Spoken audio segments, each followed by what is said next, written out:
The new Ranger is out now and everyone is hyping it up, but is it truly a game changer as they say it is? Or even good for that matter? Well, we just needed to do some research, so we did, and we found 7 reasons why you should not buy the new 2024 Ford Ranger. Number 1. Reliability. Listen, we all love Ford as much as you do, but let's get one thing straight, they are in a tough spot lately, especially with their Ranger. It is a good truck, there's no doubt about it, but there are a lot of issues that we should all be concerned with. And where to start other than to talk about reliability? And don't just take our word for it, just rewind back to the last model. It hit some serious bumps, especially with the electrical system. Adventure ready? Maybe, but Ford's got some homework to do.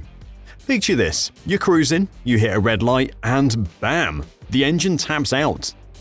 Talk about a wild ride, and not the good kind.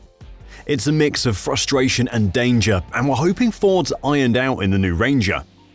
Because, let's be real, nobody signed up for that kind of surprise. Unsurprisingly, it drove folks up the wall so much they figured it's only fit for a victory lap to the scrapyard. The design looks great, but that's the only thing it has. I mean, what is the point of looking amazing if the truck is not functional or practical? But let's talk about that too. Number 2. Design flaws.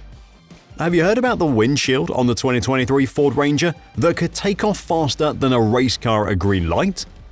Ford's recall of 24,000 models over this? It's like finding out your parachute might not open mid-jump. They've stepped up though, offering free windshield pit stops at dealerships and refunding the daredevils who went DIY on the fix. But let's be real, it's the bare minimum for such a facepalm-worthy glitch. They left us all wondering if adventure ready meant an adventure to the salvage yard.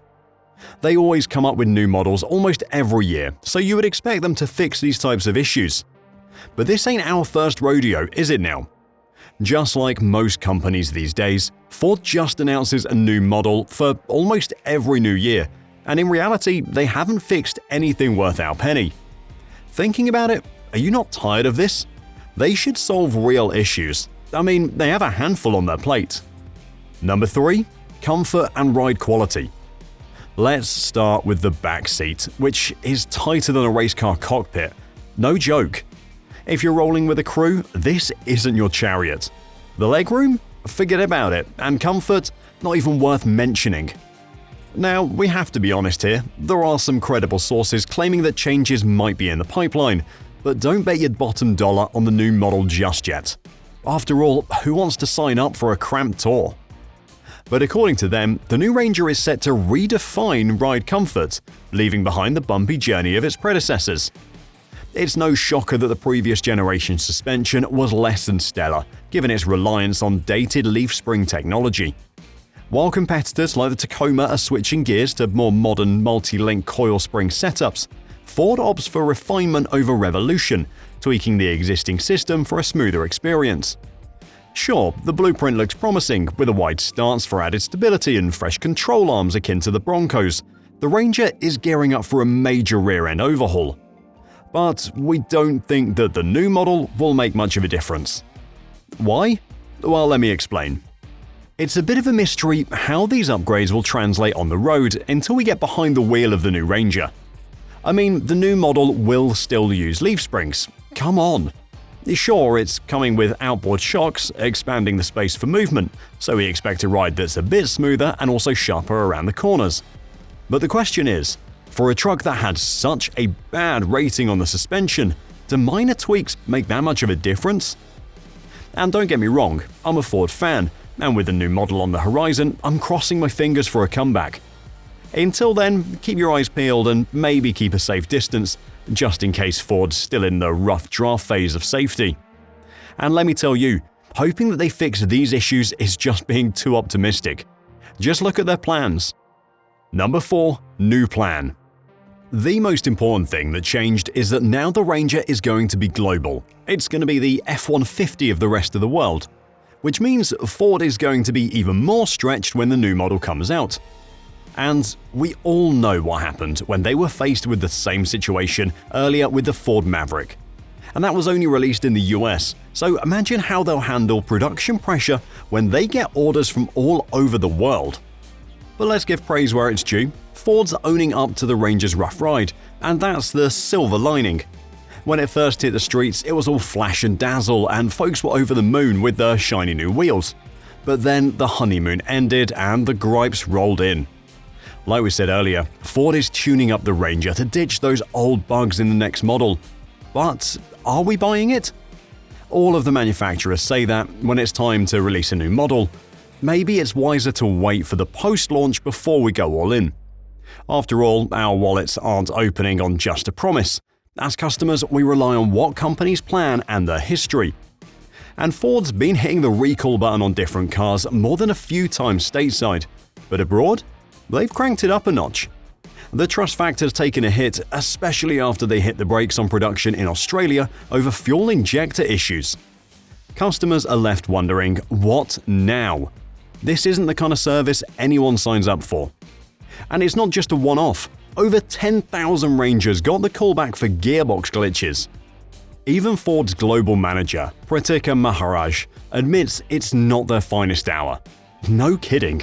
Ford, it's a bumpy road to redemption from here. Ford's hitting the garage hard, tackling the snags head-on. They're all revved up, assuring us that they'll get those engines purring right. Honestly, we hope the best, and we're all ears. We're hoping they'll deliver. But that doesn't mean we're jumping on our guns. We'll keep our eyes on the prize and see how it pans out before we go full throttle. Number 5. Power. The new Ford Ranger keeps faith with its stalwart 2.3-litre EcoBoost 4-cylinder engine. This engine has been the go-to for Ranger enthusiasts far and wide. Is it a powerhouse? Not exactly. But they have done one thing great here. Ford's been listening intently to us, the drivers, and that's where the magic happens. They've introduced the 2.7-litre EcoBoost V6, the latest addition to the Ranger family. Now, this V6 packs a punch, delivering that heart-racing power and performance tailor-made for those seeking an extra kick in their drive. But let's keep it real. They could have upped their game a bit more, and they really should have done better. It's not a deal-breaker on its own, but when you line it up against the competition, the shortcomings become crystal clear, and that's what I'm itching to discuss next, so watch carefully. Number 6. Alternative. We're not going to waste your time and talk about all their rivals and go over the nitty-gritty, but let's just compare it to its top rival, the Tacoma. For starters, it has many more options, starting with the 2.4-litre turbo for the base model, which churns out 228 horsepower and 243 pound-feet of torque, and going up to the iForce Max 2.4-litre turbo hybrid, the apex predator of the lineup, boasting a whopping 326 horsepower and 465 pound-feet of torque. Compared to our Ford Ranger, the Tacoma shines bright with its hybrid offering, a unique feature you can't find in the Ranger lineup. The iForce Max Hybrid not only cranks up the power, but also promises enhanced fuel efficiency and reduced emissions, championing eco-friendliness. And that's not all. The Tacoma throws in a manual transmission option for those craving a more hands-on driving experience, a perk not found in the Ranger. The Tacoma caters to a wider spectrum of buyers, ensuring there's something for everyone's power and efficiency needs. Let's just face it, a lot of Ranger fans are disappointed. That is why drivers are swapping their Rangers for the F-150's brawnier build and feature-packed experience.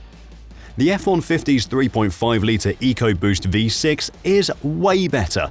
It's like comparing a go-kart to a muscle car. The EcoBoost has the juice to leave even V8s in the dust. And also, being squished in the backseat is not an exciting experience. With top-notch seating that's customer-approved and a cockpit that's roomy enough to swing a cat at 43 inches, compared to the Ranger's squeezy 34, it's no wonder the F-150's taken the trophy. So, for a lot of people, there is no reason to settle. And believe it or not, we're not finished with the list of issues. So, let's get on with it. Number 7. Price. The new Ranger's price tag is beefier than its predecessors. Blame it on the inflation rate, but if your wallet's on a diet, you might want to cruise the other lanes. Sure, it has a style that could turn the drag strip into a fashion runway, but does it have the muscle under the hood? It's a head-scratcher. is it justifiable to be flexing a price tag between $28,000 and $48,000? And remember, that's before the dealer gets their hands on it. And that is not all you have to worry about. You have to factor in those potential pit stops. Think about the supply chain hiccups and all their histories. So, in my opinion, you better go for something else. And if you want to scout out the options in the market, then check out our channel. Thanks for watching, and I'll see you there.